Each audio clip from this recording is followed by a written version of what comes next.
My name's Andrew Bridgen, and from 2010 I was the Member of Parliament for North West Leicestershire. That's up in the Midlands.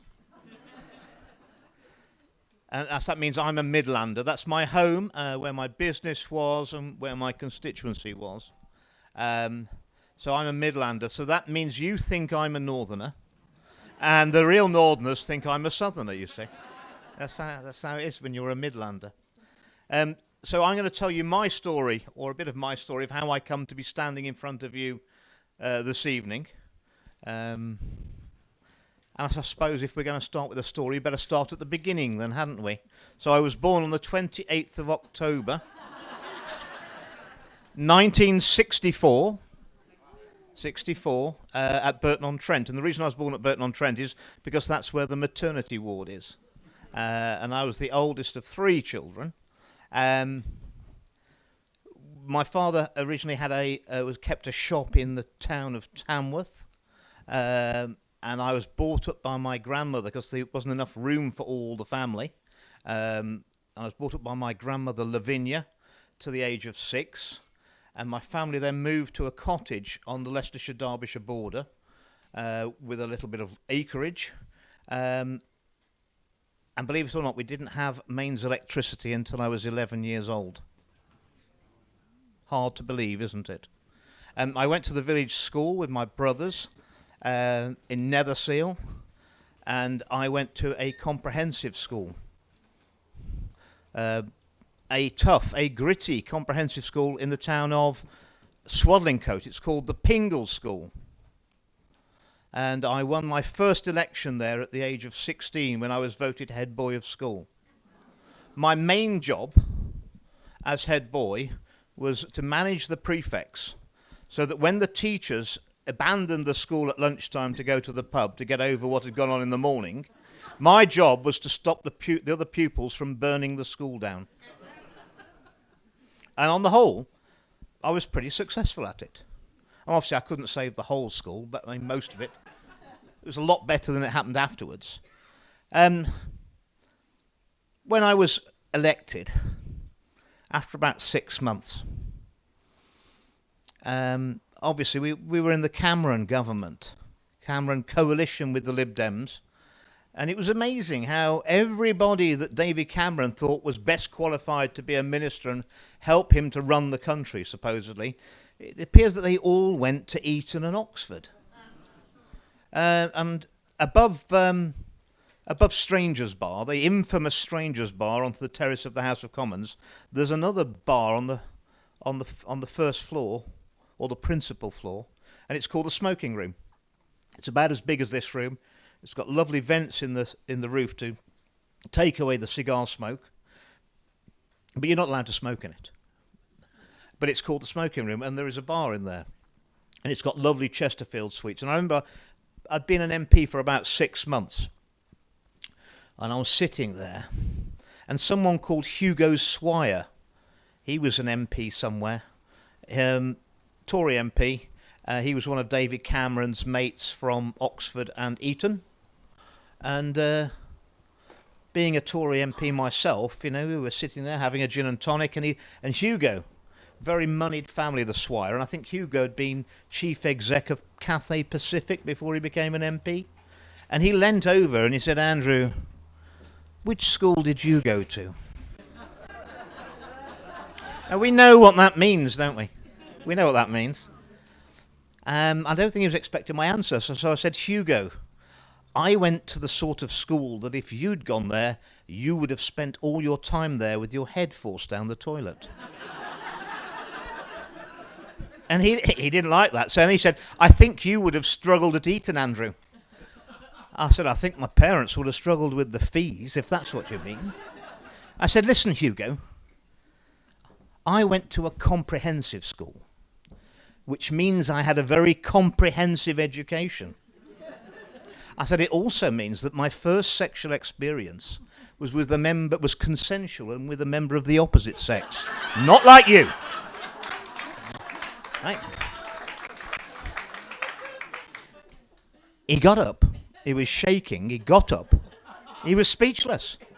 He walked out and he didn't speak to me for 2 years, and I didn't miss it. You know, that's the way it goes. So I did A-levels at my comprehensive school. I got 2 A's and 2 B's. I probably could have gone to Oxford, but it wasn't really for people from my background. So I went to Nottingham University. It was a lovely university. I like living in the countryside, and Nottingham University at the time was like 360 acres of parkland in the middle of, well, pretty on the edge of the city. You'd got Woollerton Park next door, so it was like being out in the countryside, and I liked it. And I went to read biological sciences.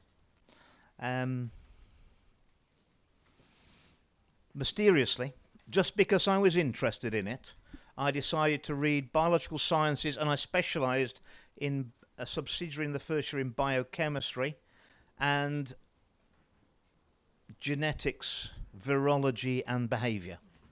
I was, just because I was interested. It would become significant at somewhat later in my life. And I was actually offered the chance to do a PhD at Nottingham in genetics. Genetics in the 80s, doubling time, 6 months for knowledge. So it was quite an exciting time to be in that area of research. But despite the protestations of my professors, I said, no, I'm leaving university. And I think, quite honestly, university is so much fun that you should either never be allowed to go or never be allowed to leave, because it is pretty good. You never get surrounded by so many intelligent people. Certainly not in the House of Commons anyway, I can assure you. I think when I went to university, I think we had about 3% of the population were going to university. And I had a full grant, because the country could afford to subsidise people from poor backgrounds because they didn't send many people to university. I think the last count, I think it's 43% are now going to university. I'm sure there's no decrease in quality, though. I'm sure. And there aren't 43% of the jobs in the UK are not graduate jobs. Less than half of all graduates now will ever hold a graduate position. And you have to think, have you realised why Tony Blair made sure that... I was baffled at the time. Why did Tony Blair enforce that if someone wanted to be a policeman or a nurse, they had to have a degree? Does anybody remember the guy at school who wanted to be a policeman in your class? Was he at the top of the class or at the bottom of the class? Which end of the class? I can remember where the one in my class was. It was not the top. So they made them have to have a degree. That was to put them into the debt trap. Yep, so that when, years later, they were asked to do things which their conscience might say they shouldn't do them, they'd probably got tens of thousands of pounds worth of tuition fees and loans around their neck, and they were not in a position where they could afford to give up that job on a point of principle. It's all very, very clever. It was all planned out a very, very long time ago. So after university, when I was young and insane, I joined the Royal Marine Commandos as an officer and did all that training. It didn't go very well for me. I had a number of injuries. I'd broken my leg the last time I played rugby at Nottingham. My rugby claim to fame, I did play a lot of rugby. My rugby claim to fame, who's heard of Brian Moore? Former England hooker, bit of a bruiser. Yeah, he's actually only 2 years older than me. I know he's had a much harder life. And he was at Nottingham in his third year when I was in my first year. He was already playing for England. Then he had a back injury in a collapsed scrum. And I was hooking as well. And so Brian had to, for over half a season, he had to referee. He couldn't play because he was touch and go whether he's ever going to be able to play again. And my rugby claim to fame is that I was hooking in a match that Brian Moore was reffing, and he threatened to send me off for rough play. And that's rough, isn't it? I mean, that is pretty rough, isn't it? So that was good. My father was taken ill when he was 48 and had to have his hip replaced. He'd broken his back when he was 11, and he's a man who'd been put into a hospice to die at the age of 11, but he'd been put in a full body cast, and his spine had fused either side of the fracture, and after 4 years he was able to get out and walk, but he couldn't walk very well, he couldn't bend his back, and because of that he walked with a strange gait, and he wore his hips out in no time at all, and the doctors said he couldn't work anymore because back then in the late 80s, hip replacement was a very, very traumatic operation. They used to cut a big chunk of the hip off, and it was 3 months in hospital, not like it is now, in and out the next day. And because they took so much bone away, they said if we ever have to do it again, there'll be a 30-40% chance you'll be in a wheelchair. So if you carry on working, you're not going to make it to any age before you'll be in a wheelchair. So I came back home, I left the Marines, and I set a business up with my little brother, and the business was called AB Produce. We started it with £1,000 and a loan from my dad, which we paid him back the next year, and we got my mum and dad then retired off to Spain. And I was 24 and my brother was 21, and we started a business. And over 22 years, I was the chairman and managing director, built that business up to a £30 million business employing 300 people. And we were making good money. I built a new factory at Measham in northwest Leicestershire, invested £10 million into that. And I became chairman of the Institute of Directors for the East Midlands in the 90s. So if any of you know where 116 Pall Mall is, the Institute of Directors, I used to be on the council for there for about 5 years before the millennium. And I got to meet all these Labour politicians, all of Tony Blair's mob, really. And I met their business ministers and everything, and I thought, these guys are idiots. They are definitely going to bankrupt us. I haven't got a clue. And I thought, it lodged in my mind. And then I got involved a bit in politics because, if you remember in the late 90s, we were having a thing about whether we should join the euro or not, give up the pound. And I ended up being involved in Business for Sterling and the No campaign to keep us out of the euro. And again, I quite enjoyed that. And by the time we got to 2005, I was pretty determined that I thought we could do with a change of government. So I gave a fairly reasonable donation to the Conservative Party. And I met with somebody called Oliver Letwin. And he took the money. And didn't he piss that up the wall? That was nice. I think in the 2005 election, I think we got a 0.5% swing away from Labour. I worked out at that, it was going to be another 110 years before we could get rid of Tony Blair. So I thought, well, everyone's a bit depressed. And I had a group of friends who were sort of small and medium-sized business people and their partners. And we used to go to a pub on a Friday night. And every Friday night it was just the same. So we'd have a few drinks and everyone starts moaning about the area, the local area, the country. And, every Friday, it's just a bit depressing, really. And it was definitely 1 pint of Marston's Pedigree too many on a Friday night. And I just snapped and I said, I've just had enough of this. I said, every Friday we come here and every Friday we have the same discussion, don't we? Everything's bad. Area's really bad. Northwest Leicestershire, real poor area. Most deprived town in Leicestershire, Colville. That's the major conurbation. The country's going to the dogs. What are we going to do? I said, well, there isn't anybody else. There's only us. So, looking round the pub, I said, if you stand for the council, you stand, you stand, you stand, you stand, you stand. I'll stand for MP. And then it'll be our problem. We'll sort it all out. We'll take over. I said, I've seen these politicians. There's not much to them, to be honest. Not very good. We won't take much outsmarting. And I think they must have had a drink too many as well, because to a man and a woman, they all agreed to stand for the council. I said, look, I'll put the money up. We'll go in, we'll take over the local Conservative Association, which has got about 50 members and hasn't delivered a leaflet in 10 years. The council's been Labour since 1983. It's all corrupt, completely corrupt. One of their councillors was called Mr. 2%. I'd built, as part of my duties as the chairman of the Institute of Directors for the East Midlands, I was on something called the East Midlands Regional Assembly. Something that I remember the first year we were in government we shut down, but there you go. And we met in Nottingham, and their civil servants told me when I was building that new factory at Measham on Westminster Industrial Estate. Westminster Industrial Estate must have been fated, wasn't it?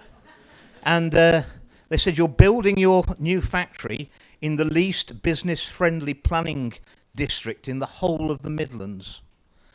And it was. I mean, I was bringing in like £10 million of investment on an industrial estate, on a greenfield site on an industrial estate, to 300 jobs. And you'd have thought I was bringing bubonic plague, the way they treated me. They made it really difficult. You were not welcome. So I remembered all of this. Anyway, so how do you go about taking over an area? So we went into the Conservative Association. They got no money, so I put the money in, put the money into the leaflets, ran a campaign, got new members sorted, got all these small and medium-sized local business people to stand as candidates at the 2007 election. To be an MP, believe it or not, to be a candidate for the Conservative Party, you have to go and do an exam. And they take £250 off you for the pleasure. And apparently 70% of the people fail the exam. That makes you wonder what the other ones are like, doesn't it? So I passed that, and it wasn't difficult to become the candidate for North West Leicestershire because nobody wanted to be the candidate for North West Leicestershire because it was a safe Labour seat. The association had got no money, so there isn't going to be a campaign. There's no money for leaflets or any sort of event or anything, or hiring a room or anything. So I put my own money in. I put the money up for the election in 2007. And that was the first time, I think, that the Conservative Party, under my leadership locally, had actually put a full slate of candidates. We had 38 candidates. And I was told by the association that I was spreading them too thin. I said, well, I'll guarantee you one thing. If we don't put a candidate up, no one's going to vote for us. And mysteriously, putting some leaflets out, going out and talking to the people, putting a full slate of candidates up, we had the biggest swing against the Labour Party in North West Leicestershire in those elections in the UK. And we took Labour down from a safe seat with control since 1983. He only had 5 councillors left out of 38 when we'd finished. There were a few other people got in, but we got control of the council and we were off. And I thought that's pretty good. Now what baffled me was that I was selected as the prospective parliamentary candidate for North West Leicestershire, and David Cameron came to North West Leicestershire, leader of the opposition.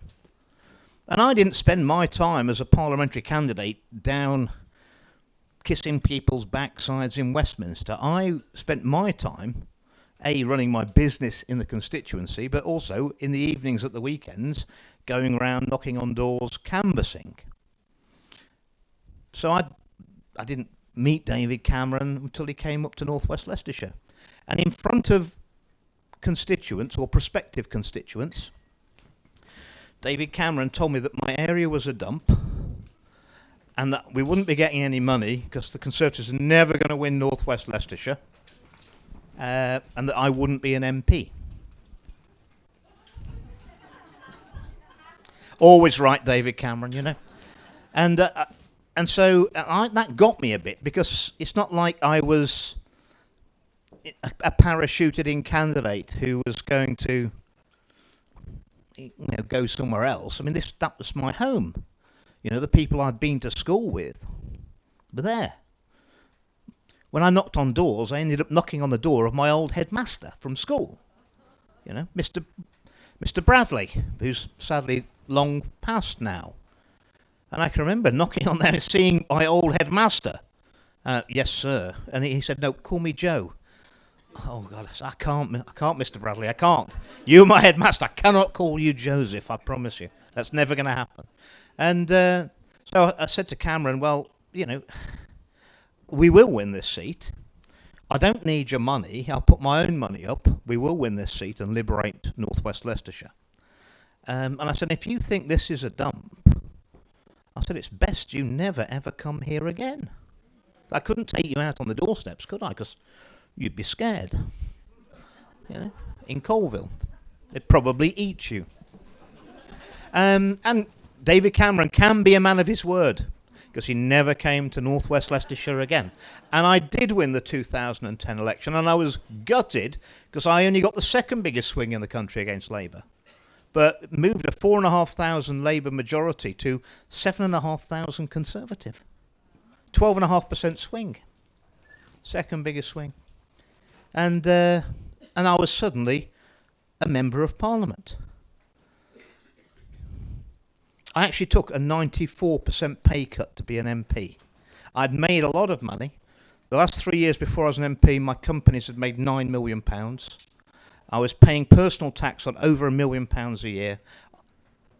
I thought I didn't need any more money. I got a big house, I got an Aston Martin, everything was looking pretty good. Unfortunately, my wife thought we did need more money, and so she left me with most of the money. But there you go. I think we regret the things we don't do, not the things we do. So I'm down representing North West Leicestershire, and not long after I've got in, I mean, MPs have surgeries. Do your MPs have surgeries? Probably not anymore. Probably do it by Zoom. Keep a safe distance from the electorate at all times. So I used to have meetings in village halls around the constituency. People could book in or just turn up and come and tell me their problems. And what I thought was an elderly couple came to see me. And it was going to have national repercussions. Mr. and Mrs. Rudkin from Ibstock. Michael and Susan Rudkin had kept the post office in Ibstock. They'd kept post offices around the country before. And the story that Michael and Susan told me at that surgery was unbelievable. It would be regarded as a conspiracy theory.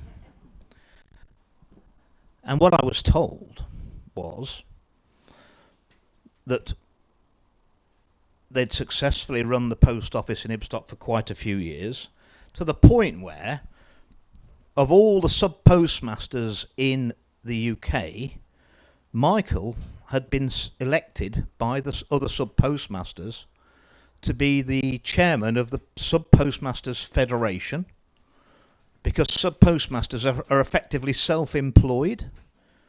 They work for the post office under contract, and Michael's job was to act on behalf of the sub-postmasters to represent them in negotiations with the post office and other stakeholders in the sub-postmasters, sub-post offices.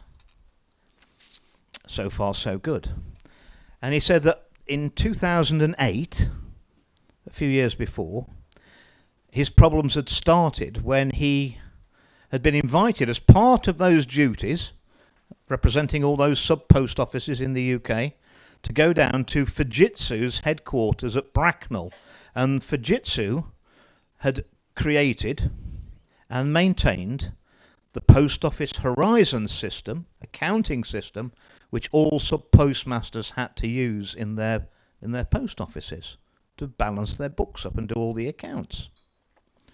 And he said that he went down there on the invited day, parked up, signed in, went into the building, and they showed him all around, showed him everything. And he thinks that they mistook him for someone else. And he said, and not only did they show him all over the building, he says, then they took him down into the cellars, something they called the boiler room. And he said, and in this room, there were lots and lots of IT engineers tapping away on terminals at something which he recognised, having run a post office for many years, as Horizon, the post office system. And when he asked them what they were doing, they said, we're sorting all the bugs out, all the mistakes in the system. And we have to do this, and we're now in this computer, in this sub-postmaster's post office, and we're just going to put this right. And he said, well, of course, you can't do that without them knowing that you're in their computers. Oh, yes, we have to do it every day. We do thousands of them every day. And he realised, when he heard that the post office had always maintained that no one could access the sub-postmaster's computers without them knowing about it. And they also said that the Horizon system was Rolls-Royce, no bugs. That was not what Mr. Rudkin was finding out when he was visiting Fujitsu. And he said, and then he thinks that they realised who he was. Fujitsu realised he wasn't the person they thought he was or who he was. So they threw him out of the building. And so then he had to drive back up to Leicestershire from Bracknell. And he was thinking about what he'd seen. He arrived back home late, and him and his wife went to bed. Him and Susan went to bed. And before they'd even got out of bed the next morning, post office inspectors at the door of his wife's post office, and they said that we've got to announce you're £44,000 in deficit overnight on the computer, and you're going to be criminally prosecuted. Which is quite a coincidence that would happen the same day that Michael Rudkin had accidentally been shown all the secrets of Fujitsu. And they had been criminally prosecuted. And they were having the house taken off them. And it seemed, I've not been an MP for very long, and this isn't what I'm expecting, really. And I thought, it sounds ludicrous. And then I thought, why are Mr. and Mrs. Rudkin coming to see me? I can't do anything about it. They're convicted. Judges said they're guilty, so they must be guilty, and they're having the house taken off them. £44,000 were recovered. But they had a ring of truth about them, and obviously when they told me this horrible tale, I could see how much it hurt them to even talk about it. And I thought, why are they coming to see me if it's not true?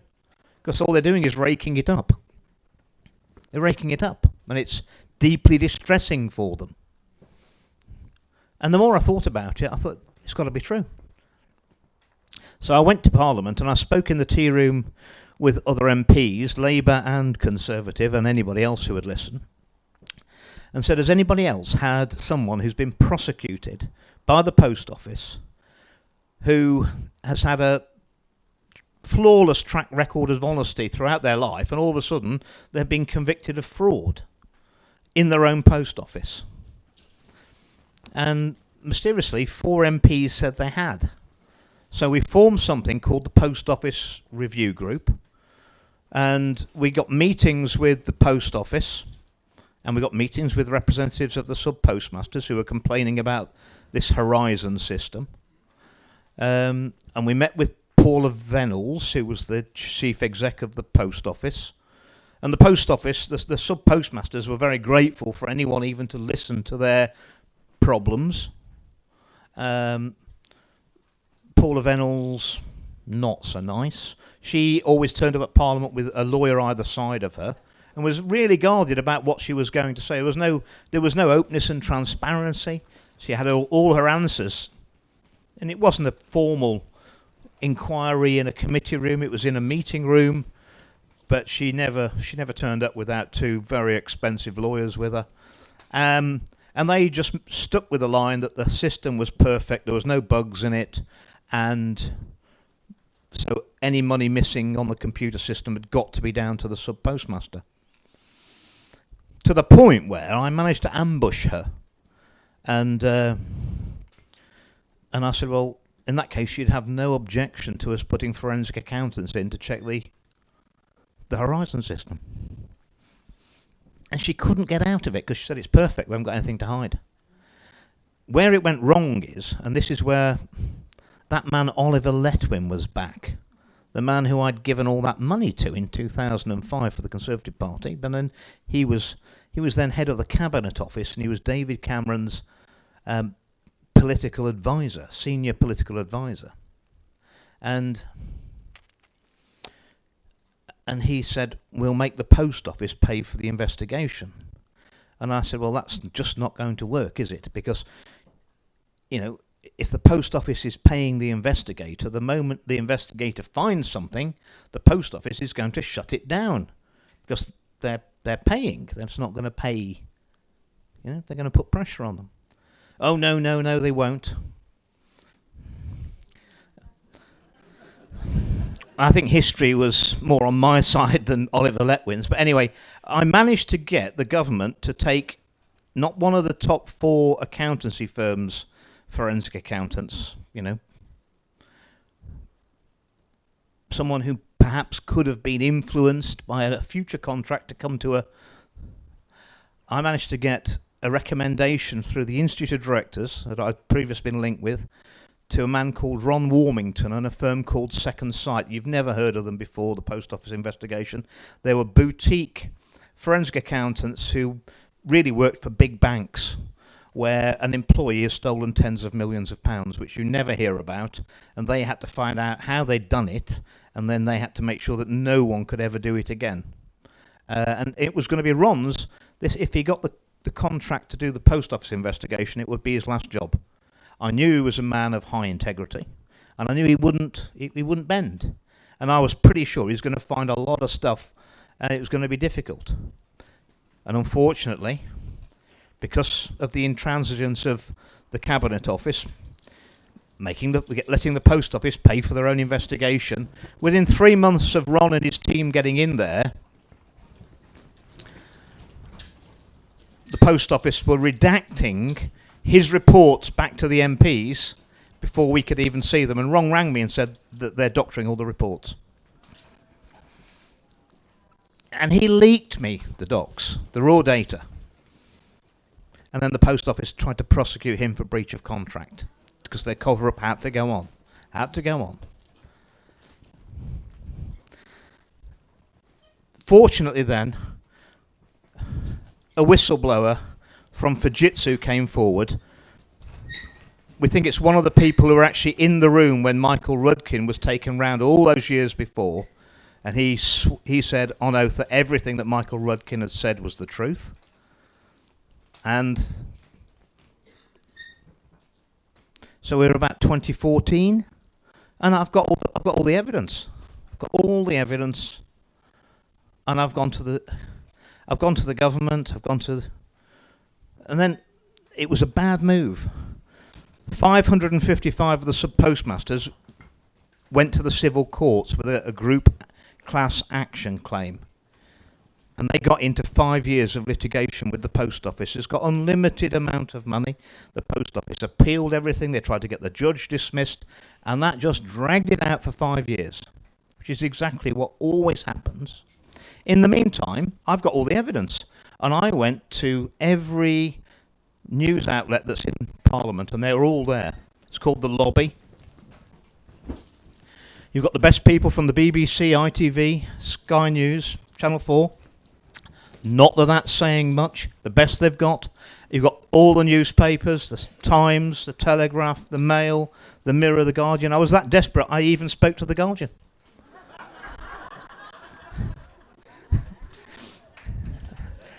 And the Mirror. And I said, look, I've got all the evidence here.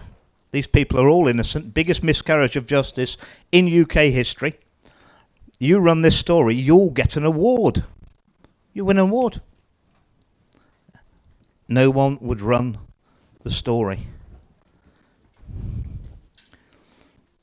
Eventually, 2020, the lid came off and there was a docudrama made by ITV. It's called Mr. Bates and the Post Office. I know Alan Bates. He was the leader of the sub-postmasters against the Horizon scandal. He's a good friend of Michael Rudkin's. That was 6 years after everybody in Parliament knew that they were innocent. I'm pleased to say that Michael and Susan Rudkin was the one who was convicted because Michael was doing this post office federation work. So although he was nominally the sub-postmaster, it was Susan who was doing the accounts. It was Susan who was criminally convicted. I got her criminal conviction turned over as one of the first 9 of the 1,000 in December 2020. But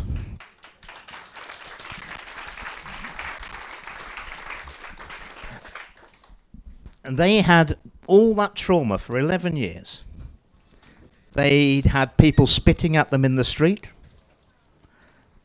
friends who wouldn't speak to them anymore. I spoke to them a couple of weeks ago. All that stuff about they're going to get compensated, they've never had any compensation to this day. They're still waiting. Just like the infected blood scandal, people are still waiting. Just like everybody's still waiting. And that 2024 post office documentary, that was itself a cover-up. I'd been to ITV in 2014 and offered them all the evidence that was in that 2024, 10 years later, documentary. Why didn't they go with it? Well, in 2014, who was the chief exec of ITV? It was the same man that until 2010 had been running the post office. And Paula Vennells got all the blame. She didn't take over at the post office till 2010. Most of the damage was done under Adam Crozier, who was the chief exec of the Royal Mail, which is the post office and Royal Mail, from when the Horizon system was brought in about 1999. What I found out is that the Post Office Horizon system had cost the government in the late 90s 800 million of your pounds. It was actually designed originally to pay over benefits, pensions, housing benefit, child benefit, through the post office system. But it was so full of bugs that they could never make it work. And they didn't want to write off 800 million pounds of your money, which is a huge amount of money today, would have been an even huger amount of money in the late 90s. So they wrapped it up in a retail package and gave it to the sub-postmasters for them to use with the bugs in it, and made them liable for any shortfall. They all knew, Tony Blair knew. He stood at the dispatch box when it came in, and someone asked him, and it's on the record, "Are you sure this system is robust and, absolutely Rolls-Royce system?" I think that was what Vennells was shouting back saying back to us more than 10 years later. So it was a bad system, not been wanted. And all those Labour MPs knew it was a bad system and had watched 1,000 people get criminally convicted, never said anything. The Conservatives had got in and with the Lib Dems, and they didn't say anything because they wanted to sell the post office off. They wanted to sell the post office and Royal Mail off. Because of uncovering the post office scandal, they weren't able to sell the post office off. They only sold off Royal Mail. They weren't happy. They were willing to let 1,000 people or more go to prison who weren't guilty to sell the post office off with the Royal Mail. That's how cynical it all was. So I thought I was doing a good job as an MP of finding all these problems out. it wasn't making me very popular. Well, not with the establishment anyway. So, after that, I uncovered or blew the whistle on the modern slavery in Leicester in the fast fashion industry, where you'd got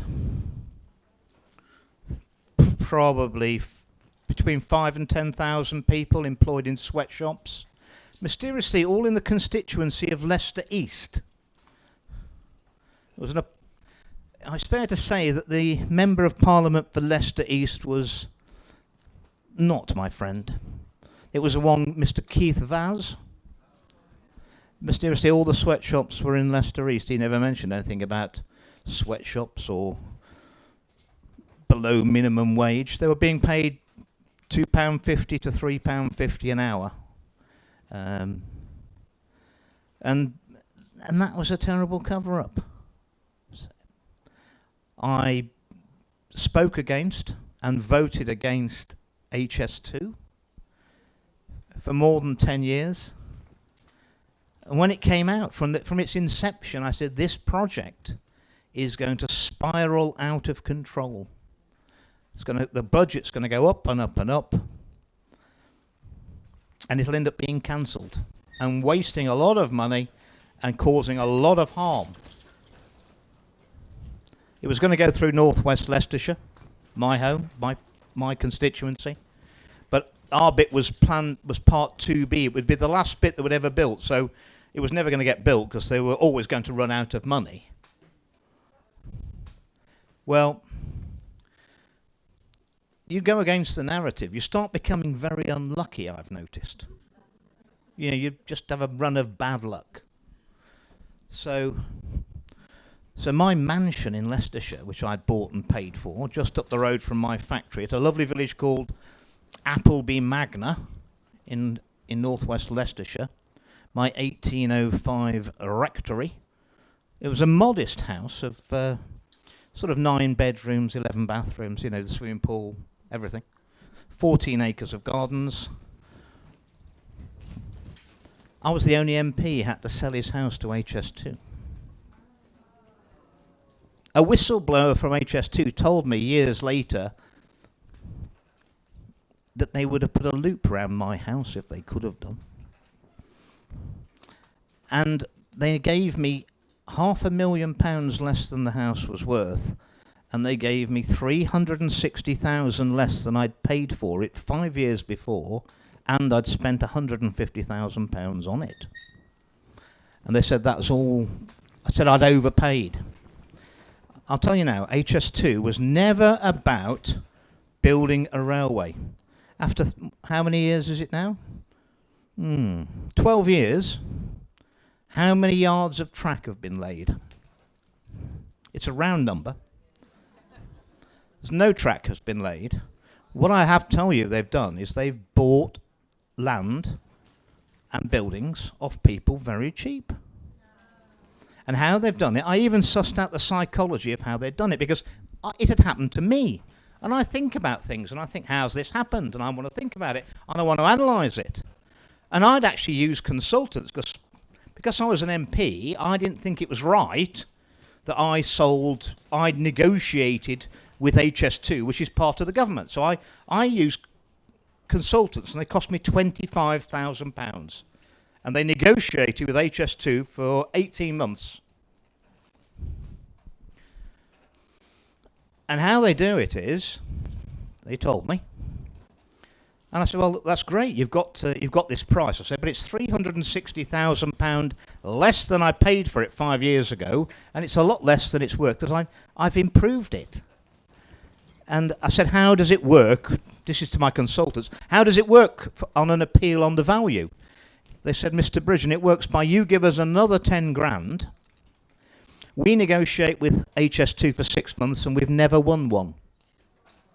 He said, that is it. That's how it is.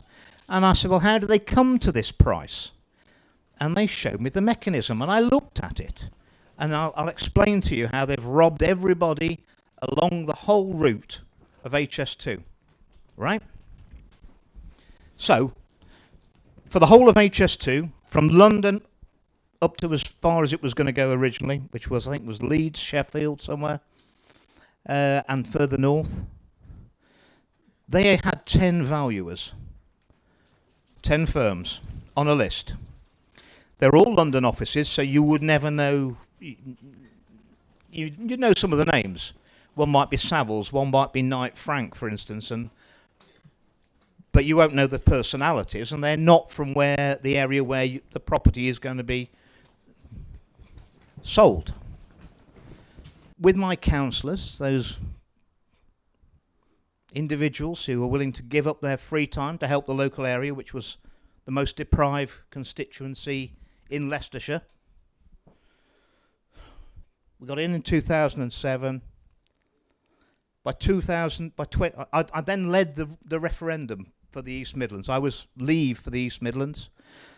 My good friend David Cameron, he did offer me a ministerial position as long as I backed Remain. Guess what he asked? Guess what ministerial job he offered me? Immigration minister with no control over immigration. I said, you really do like me, don't you? And you want me to go out there every month and get a good battering, and there's nothing I can do about it because we're in the EU. I said, you must be joking. I said, I'm not going to campaign to stay in the EU. I want freedom.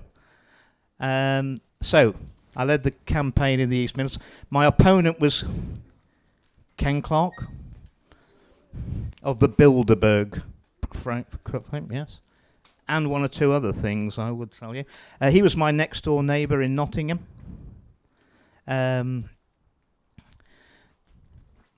It was, suppose it's his own constituency in the East Midlands saved his blushes,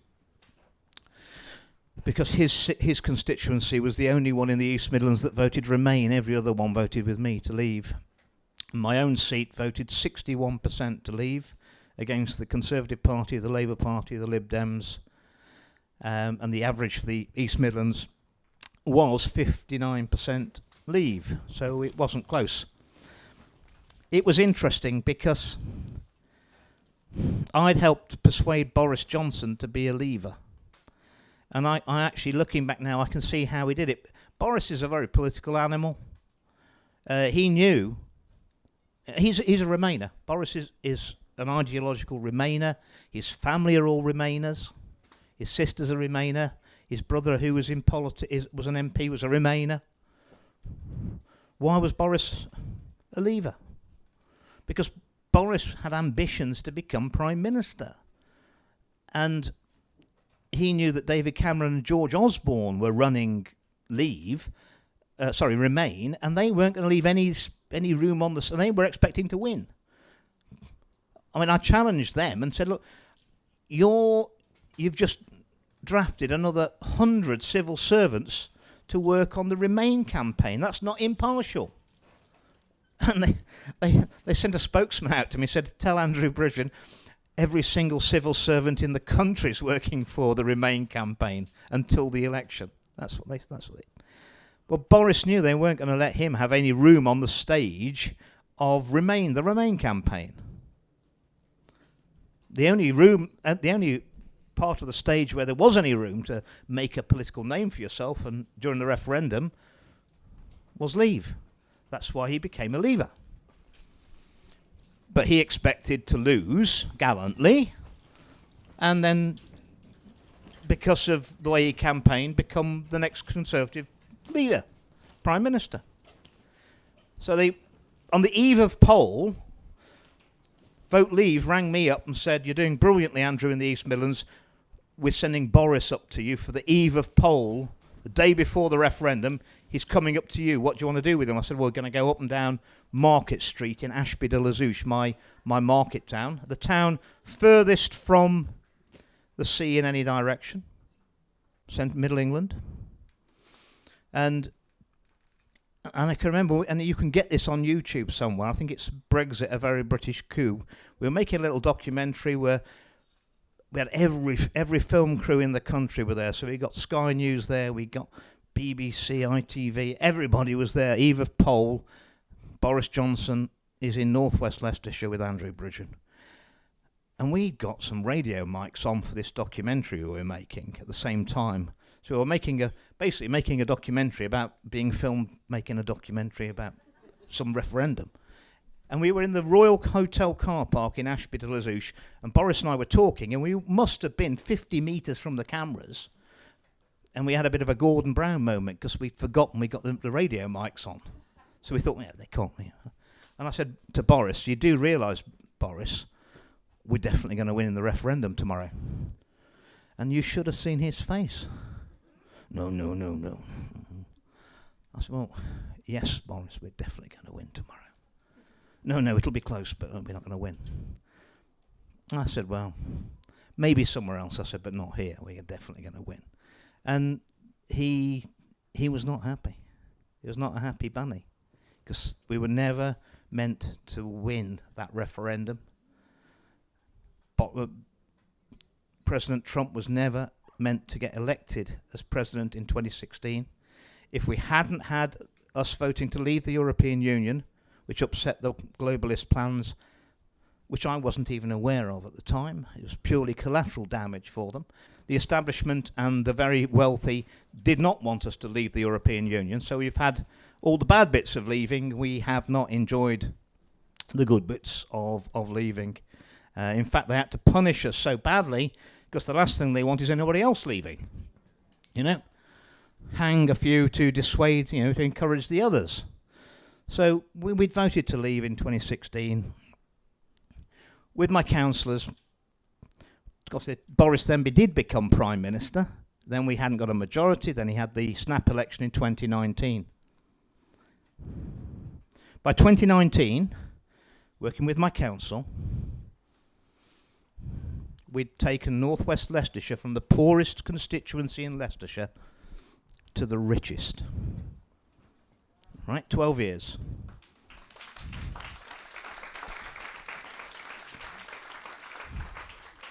It was so corrupt under the previous Labour administration locally that nobody would build anything in North West Leicestershire because of and the planning department was appalling. So I remembered what they told me at the East Midlands Regional Assembly. So let's just say that when we took control of the council in 2007, we had a very big reorganisation and culture change in the planning department. Became very pro-business. North West Leicestershire had consistently delivered the highest economic growth in the country from a low base, but we'd brought in enough jobs, new factories. First of all, that we had 1.2 jobs in the constituency by 2019 for everyone of working age, which meant we had to bring in tens of thousands of people to work in the constituency, which kept the wages up, because there were always more jobs than there were people living locally. We got the biggest retained business rates from all the new factories of any council in the UK. We'd built 800 houses a year. We'd also built good houses. You remember the Building Beautiful that the Conservatives brought in a few years ago? We did that in North West Leicestershire, and we developed all of that policy, and I presented it to Parliament 10 years ago. We called it Building for Life, where we made developers design houses and estates better. And we were actually refusing permission for houses in Colville, the most deprived town in Leicestershire, and telling we brought in a special criteria where if it wasn't aesthetically pleasing enough or well enough designed, we're not going to give you planning permission for it. And the developers were turning around to us and saying, it's only Colville. Well, I said, well, that's the point, isn't it? We're not having any of that anymore. So we built good quality housing. It had been adopted by the government then 10 years later, which is how long a good idea takes to be adopted. We'd been doing it for more than 10 years. And it was that was the government's Building Beautiful project, which I think has been cancelled now by the incoming Labour government. So we'd built a lot of houses. By 2019, North West Leicestershire was the only part of Leicestershire with above average UK household incomes. But we'd driven the wages up by the demand for labour. But we'd kept the house prices at 30% lower than UK averages, and they were good quality. So, higher than UK average wages, lower than UK average, 30% lower than UK average house prices. Most people had said to me when I got elected, what they wanted was they wanted to get a good job locally that paid decent wages so they could afford to buy a house, pay the bills, pay the mortgage, go out on a Friday night and have 2 weeks in Torremolinos from East Midlands Airport in my constituency. I didn't think they were asking too much, and we delivered it for them, which is why by 2019, North West Leicestershire was the happiest place to live in the Midlands. Handily, just before the election. And my majority had gone up every single election since 2010 in the unwinnable seat that Cameron said was a dump. So 2015, I was re-elected with 11,200 majority. 2017, despite Theresa May's best efforts to destroy us with the granny tax, 13,300 majority. After the Brexit referendum, the Get Brexit Done 2019 election, I got 63% of all the votes, and there were 6 candidates on the ballot paper. And I had a majority of 20,400, which was a lot bigger than David Cameron's majority had ever been in Shipley in the Cotswolds. What a dump that place must be then, eh?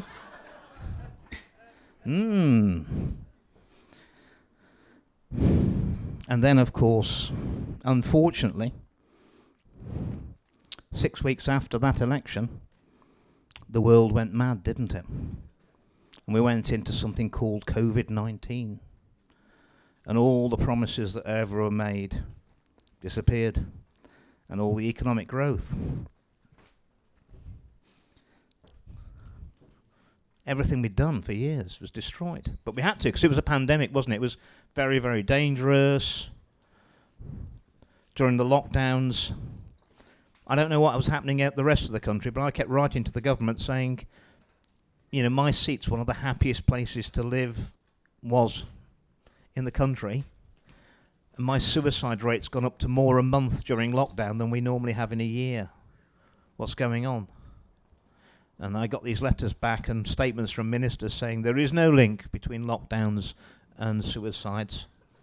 I guess that's why we ended up at the end of the lockdowns with 1 million under 25s on the waiting list for mental health support. There's no link, is there?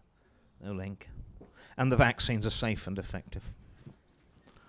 And I just started to lose my complete faith in the whole system. We were locked down in our constituencies. Parliament wasn't working. It was basically diktat, supposedly. And as time went on, the more I looked at what was going on, the more I lost faith in the whole system.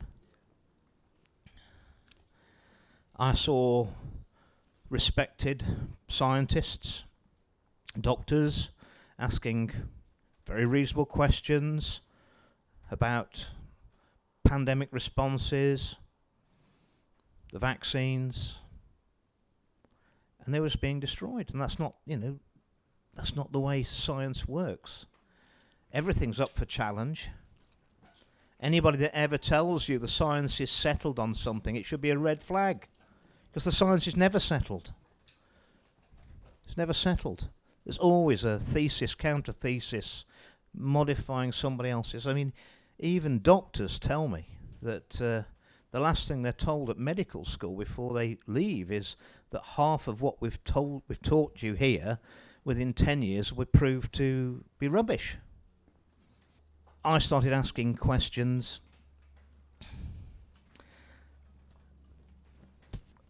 I wasn't happy. We got round to December 21, and I'm thinking, what's going on here? I got a wind.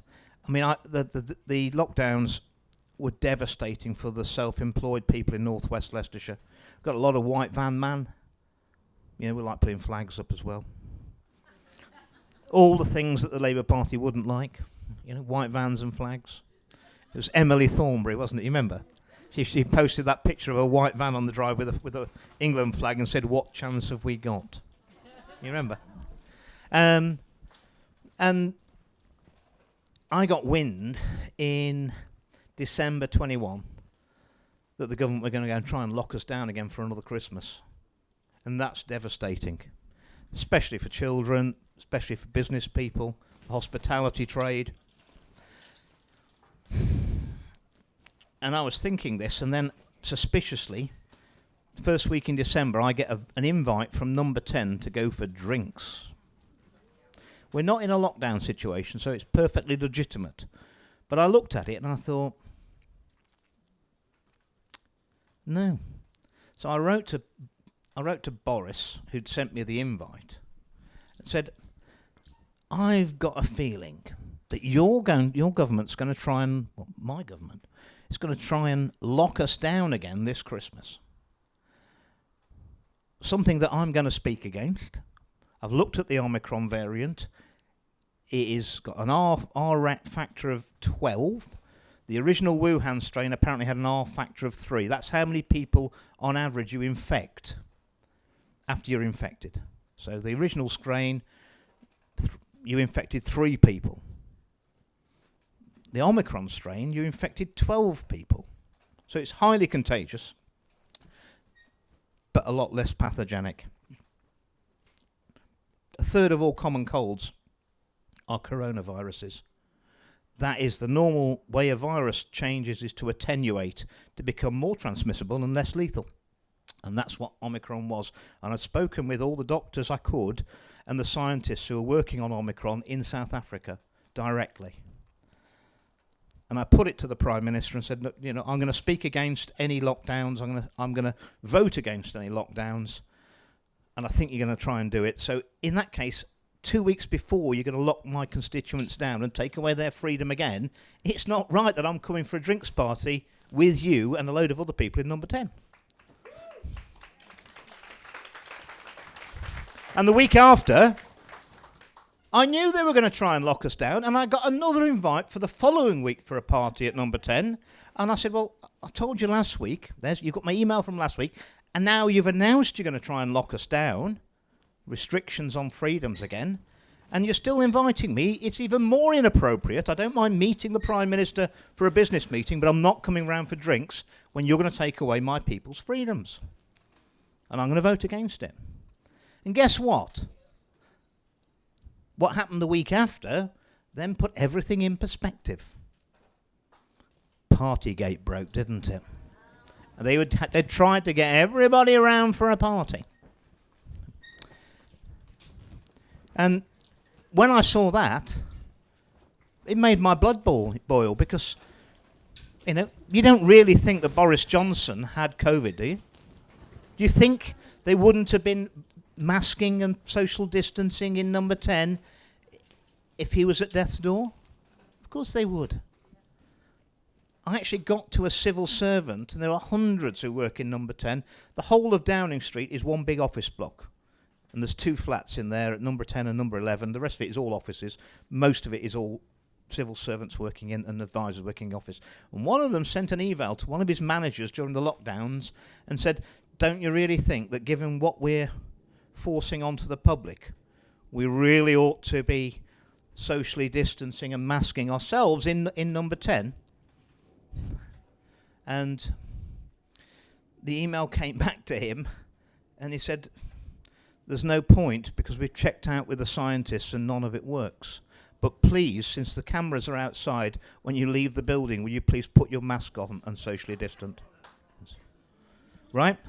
I also, because I did a lot of television, and despite having the face for radio, I did a lot of television. And I knew all the cameramen, and they're mostly subbies, mostly contractors.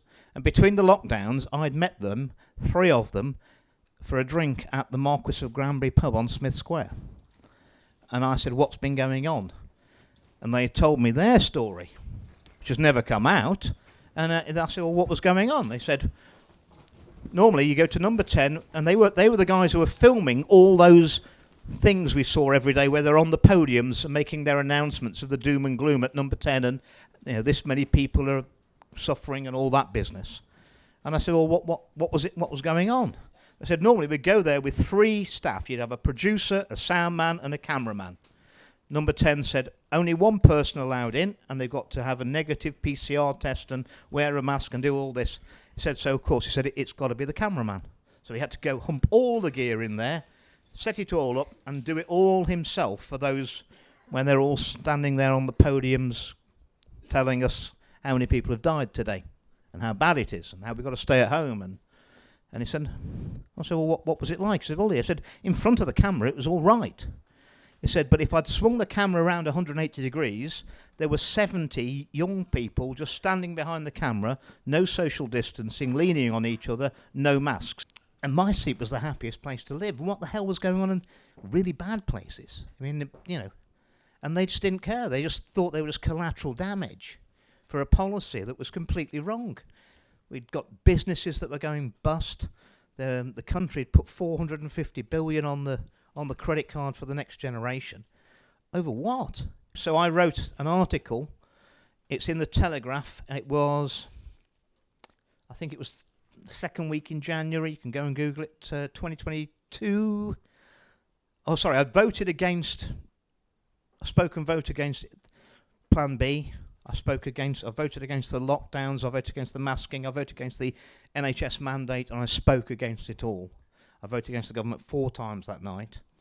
And the government had to back down a bit. I think there were 84 of us voted against it.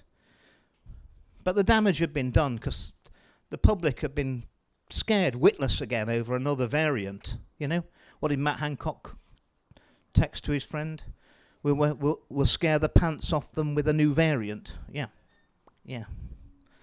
Well, I'm scaring the pants off him with a new lawsuit.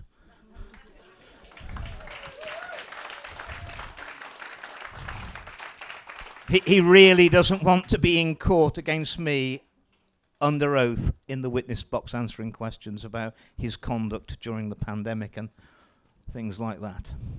So that ruined Christmas for everybody again, put the country on a big downer again, unnecessarily. And so the second week in January 2022, I wrote a full page for the Telegraph saying Boris has got to go. When 6 months later he did have to go. Normally I'm a bit more ahead of everybody in Parliament than 6 months, as you might gather. Probably several years sometimes. And then somebody from number 3 at number 10 came to see me. And it was unbelievable, it's surreal. And I've got the text messages, got the receipts. And he said, Andrew, what do you want? I said, well, what do you mean, what do you want? I said, I want you to leave my people alone. He said, no, what do you want? What do you want to shut up? I said, what do you mean, what do you want? He says, you have to tell us what you want. Just tell us what you want. Whatever you want, we'll get it for you. You shut up and we'll forget about it. I said, is that what's going on? He said, yeah. I said, is that the game we're playing? He said, yes, that's the game we've always been playing. Ah. I said, I didn't know. I said, but now I know what I want. This is what you want. I said, I want the Prime Minister's resignation letter. He said, well, you can't have that, can you? I said, well, I don't want anything else. I set my heart on it.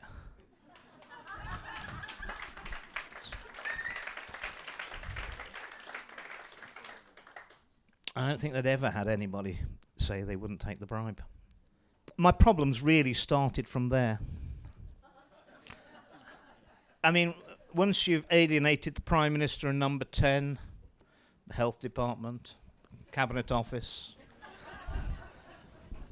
Business Innovation and Skills, because they owned the Post Office. I mean, it's just not looking good for you, really. And during 2022, Matt Hancock had to go, didn't he? Absolutely. I have my suspicions that was all set up. You see, because Matt Hancock had actually said in the chamber that those vaccines are not for under 18s. He'd said it more than once. Then he had his breaching his own rules, as many of them did, and then he had to go. And then instead of having a absolutely non-scientific Matt Hancock, who's got a degree in PPE from Oxford. I mean, you know he's a public school boy, don't you? Yes. And you know he was obviously bullied at school a lot. Well, I mean, he had to go. And then we ended up with, do you remember who the next health secretary was? What do you say, Savage Jabber? Savage Jabbage, you mean? Yes. Well, he was, I mean, he's got no qualifications in science. He's Deutsche Bank overseas director or something before he was an MP. MP for Bromsgrove. Yeah. Yeah, so I remember I wasn't impressed with him when he was Home Secretary. I had a meeting with him about Leicester East and the modern slavery in 2018, a long time before it came out. He was the Home Secretary. And you can always tell when it's a fix, when you're having a meeting with a minister or the Prime Minister, because they never have any civil servants there taking notes. Then you know it's a real dodgy one, right? So I was in Sajid Javid's office. He's the Home Secretary. Just me and him. And I give him half an hour about all this modern slavery going on in Leicester East and how we've got to stop it. You know, it's just, you know, people living in terrible conditions, working in sweatshops, no health and safety. And then when they go home, I mean, your housing options on £2.50, £3.50 an hour are not immense. So you've got some 2-bedroom terraced houses with 24 people living in there on mattresses on the floor, because that's all they can afford in Leicester, just down the road from the sweatshops. This is no way to go on. I explained all this to Saj, and I said, "What are we going to do about it, Home Secretary?" And he looked at me and he says, "Well," he said, "it's what Keith Vaz does, innit?" And that was it. He didn't do anything about it. That's what he said. Ladies and gentlemen, we're going to have a 20-minute break. Will you please be back here promptly, and I will continue with the story.